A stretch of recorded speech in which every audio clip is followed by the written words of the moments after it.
On a scale from 1 to 5, 6.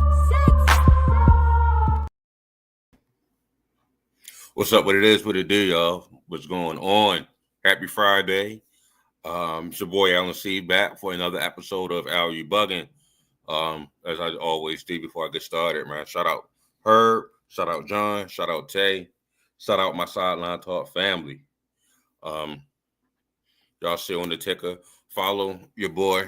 Follow U Buggin on Instagram and subscribe to the YouTube channel as well. Follow on Instagram and check out the YouTube channel. Broadcasting live every Friday for a little bit more because we're gonna get into Super Bowl. We're gonna get into some draft picks, some draft stuff. So I'm here till the week after the draft, and we're gonna kick it off right here with the Super Bowl. Super Bowl Sunday, Super Sunday is set, man.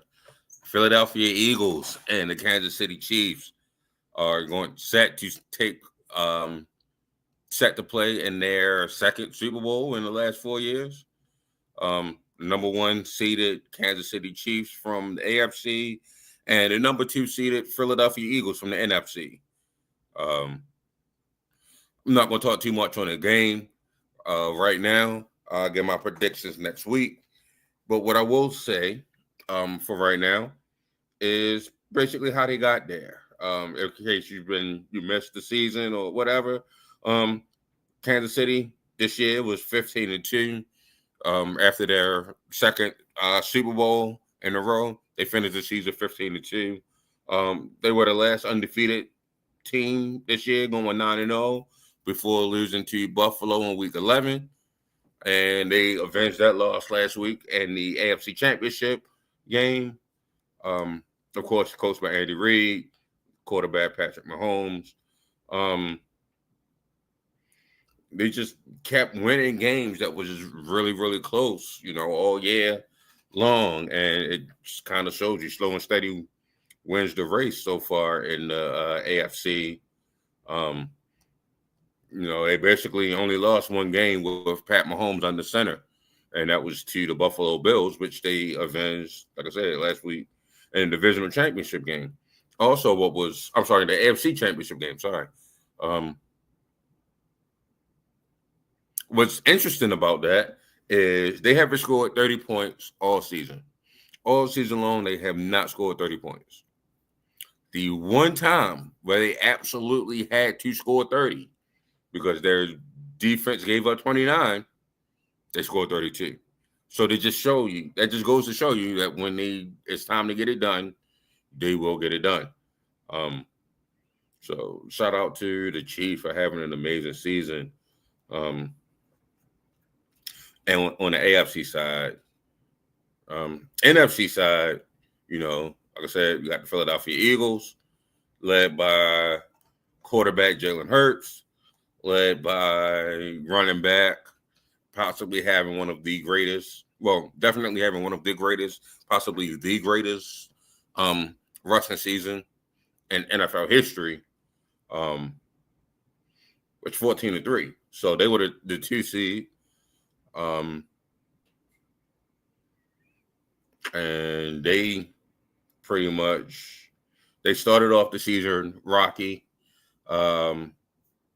was 2-2 after, before that bye week. And then after that bye week, they ran off 1, 2, 3, 4, 5, 6, 7, 8, 9, 10 games in a row before they lost to Washington without Jalen Hurts. And then they won the last 2 games of their regular season. And wild card weekend, they beat the Packers 22-10. That's the same team they opened the season with. And then in the divisional round, they beat the Rams 28-22. The Rams is a very good, feisty team. And then in the NFC Championship game, they beat the Commanders 55-23. 55 is the most points scored in the championship round. So Philly is definitely looking good going into the Super Bowl. But not going to spend too much more time on that. Like I said, I'll break down the games, the matchups, who I think is going to win, all of that next week. what I'm going to get into right now is the grades on these coaching hires. So all of the coaching vacancies in the NFL have been filled except for one, which will possibly, is all intents and purposes, filled by Philadelphia Eagles offensive coordinator Kellen Moore. He has to go to the Super Bowl before he can actually be hired for that position. But chances are, since they're not really interviewing many other people, Kellen Moore is going to get that job at the Saints. But as we start from top and work my way back down to the Saints, the Jets hired Aaron Glenn. I think this was the best hire of matching coach with team. Aaron Glenn is a defensive-minded coach, just like Robert Saleh was. And when Robert Saleh was dismissed, some say due to Aaron Rodgers, some say, just not getting the team together, their defensive team and defensive culture lacked. So this right here is a slam dunk hire because he fits the Jets culture, which is defense. And it really putting Aaron Glenn has Aaron Rodgers kind of by the throat, if you will. Aaron Rodgers could finish up one more year with the Jets as pretty much a stopgap before they actually move on to the QB of the future. But I think the Jets, like I said, this Jets hire is the best matchup of coach and team talent. Also, I'm gonna give the Jaguars. I'm gonna give that one an A. I'm gonna give the Jaguars as the next best hire. Actually, Jaguars and Raiders. Jaguars got Liam Cohen, offensive coordinator from Tampa Bay Buccaneers, young coach, energetic coach. He led Baker Mayfield to Baker Mayfield's statistically best season thus far as a pro. So I think Liam Coleman could do the same thing with Trevor Lawrence. They already invested a lot of money to Trevor Lawrence. They already have a good defense over there in Jacksonville with Foye Sade-Oluokun, Trey Walker, who might be a free agent, Josh Allen Hines, Tyson Campbell. They have a pretty solid defense over there already. I think Liam Cohen can get the offense clicking with that defense and not having them out on the field all day. I believe the Jaguars can make some noise over there in the AFC South. The Raiders, however, got Pete Carroll. Pete Carroll has rebuilt teams before. He built USC to prominence. He built Seattle Seahawks to one of the dominant teams of the early 2010s. Got young energy, passion. Hopefully he can turn this team around. And he still has an early draft pick to get the quarterback of the future. I know they struggle with quarterback for a while now. So, he could trade up or possibly sit pat and get, Cam Ward out of Miami or Shedeur Sanders from Colorado, or if you want to, sit pat, swing back a little bit and get another quarterback, if you will. So he got options right there with that pick. Trade back and get more picks if you want to. He has that. He has that option. Also, all right. So I got those three as the best hires. Now to the not so good news. Brian Schottenheimer, coach, son of former head coach Marty, offensive coordinator for the Cowboys last year.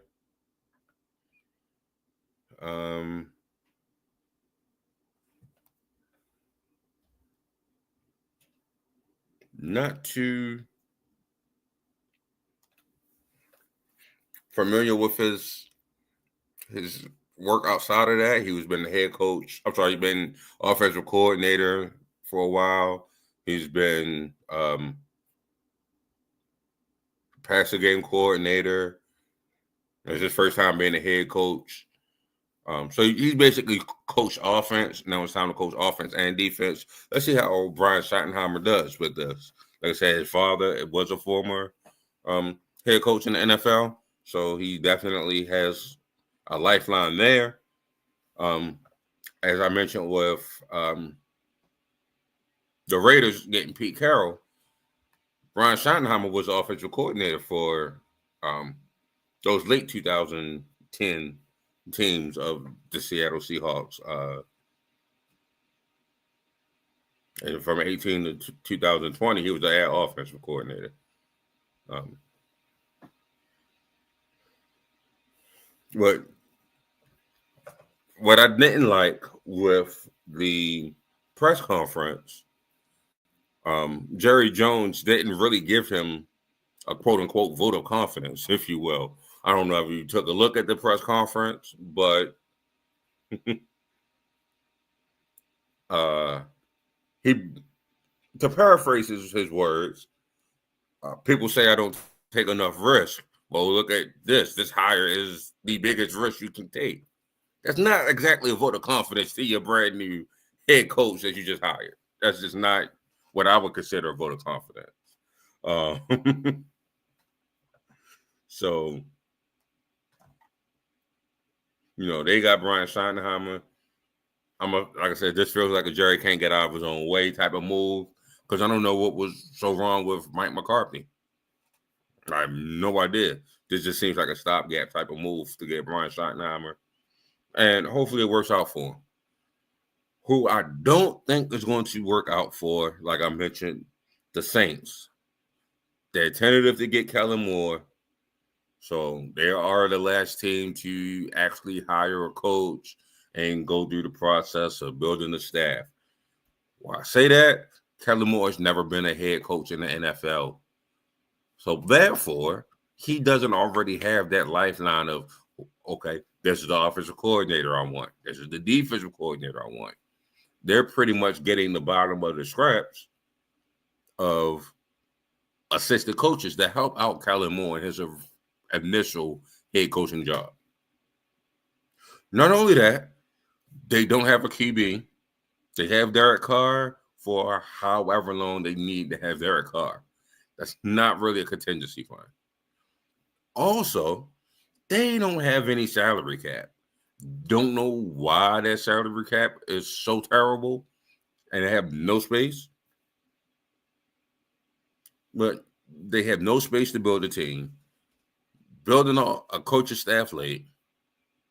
Not really a good quarterback room. You had, like I said, you got Derek Carr, you got Spencer Rattler, and this is a down QB draft.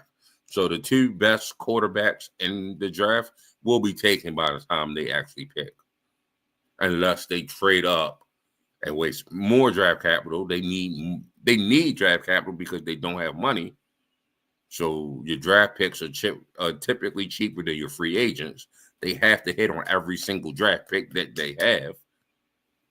And they need quarterback. So I think that is the worst spot. And any coach that would have gotten this spot because they're getting it so late, I would have gave an F to. So it's not Kellen Moore. I like Kellen Moore. I just think the situation itself, mirroring coach, like I said, mirroring coach to team. Anybody mirrored there that's not named Andy Reid or Bill Belichick would have gotten the F.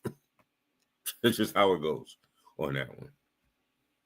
All right, so sick of being negative Nancy. Let's talk about something positive.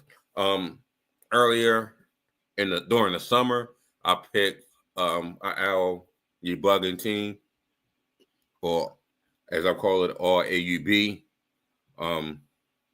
And it's not necessarily the best players, but it is the best players that I enjoy watching, or the players that I enjoy watching the most. Let's put it that way. So how is that? I believe that's exactly how I put it when I worded it. Yeah.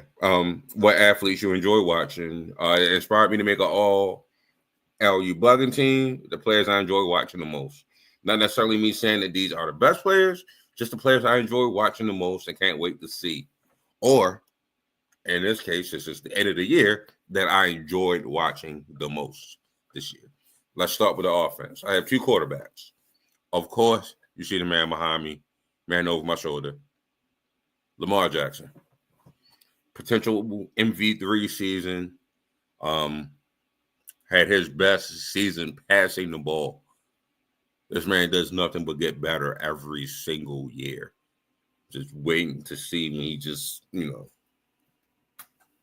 there's no limit to this man's game. You just need that ring to validate him being one of the greatest of all time. But this man is definitely one of the greatest of all time.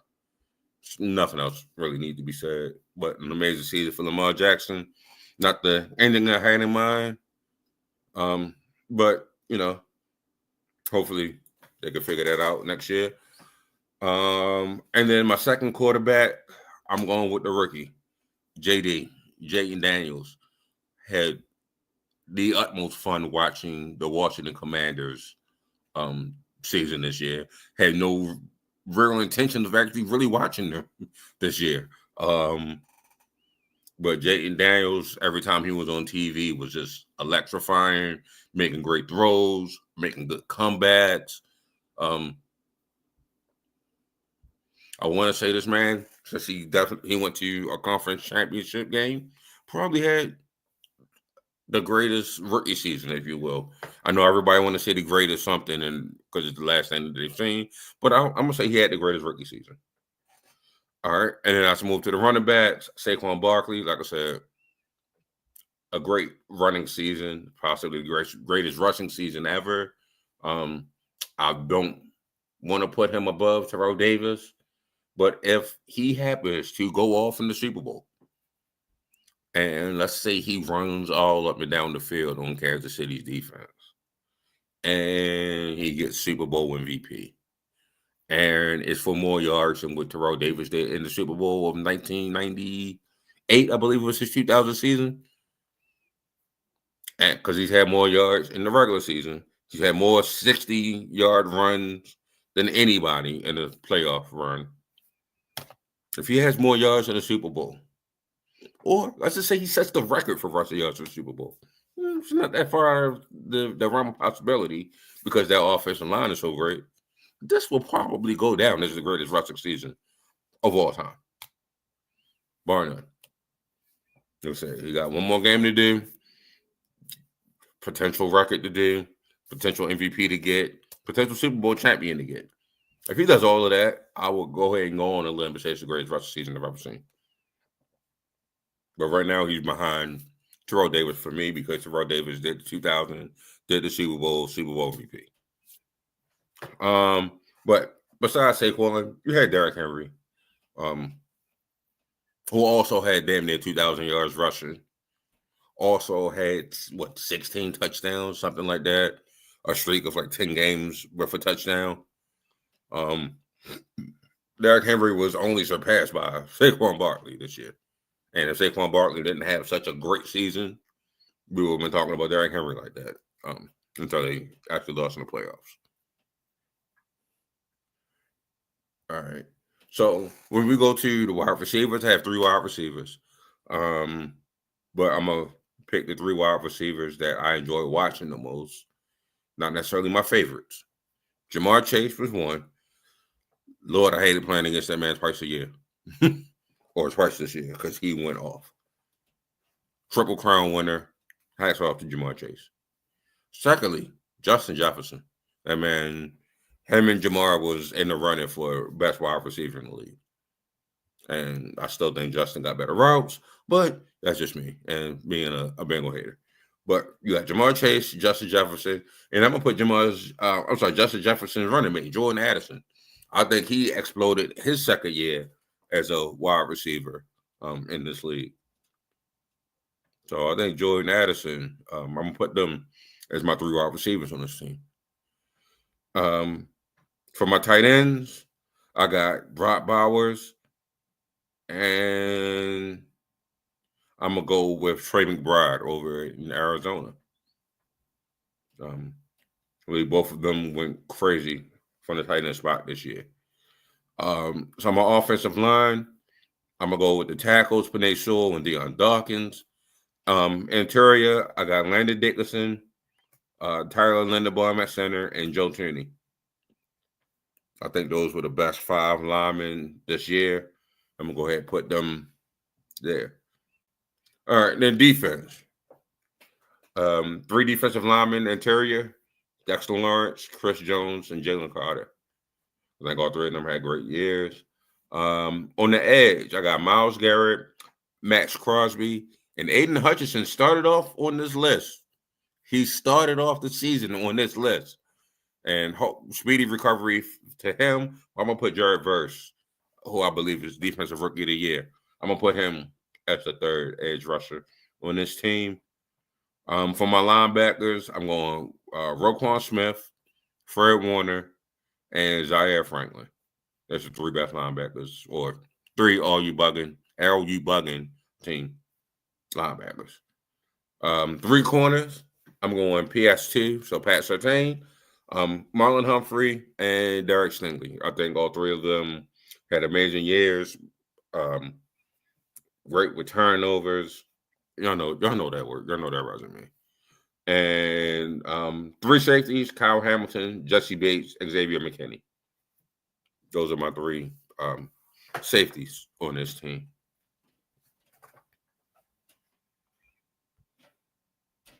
All right, like I said, I'm not going to keep y'all long.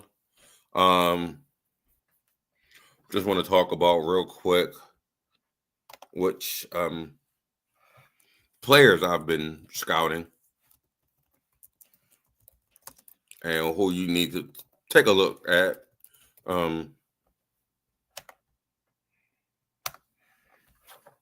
Real quick, I'm just going to mention a few names. Let me start with quarterback.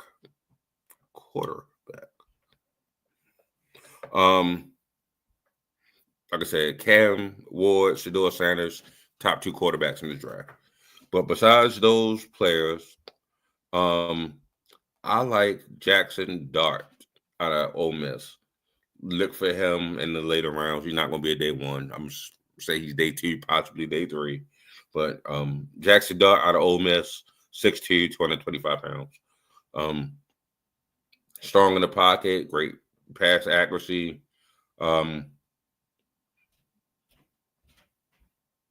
He's not a scrambler. He's more of a pocket guy, but he could definitely he can move well.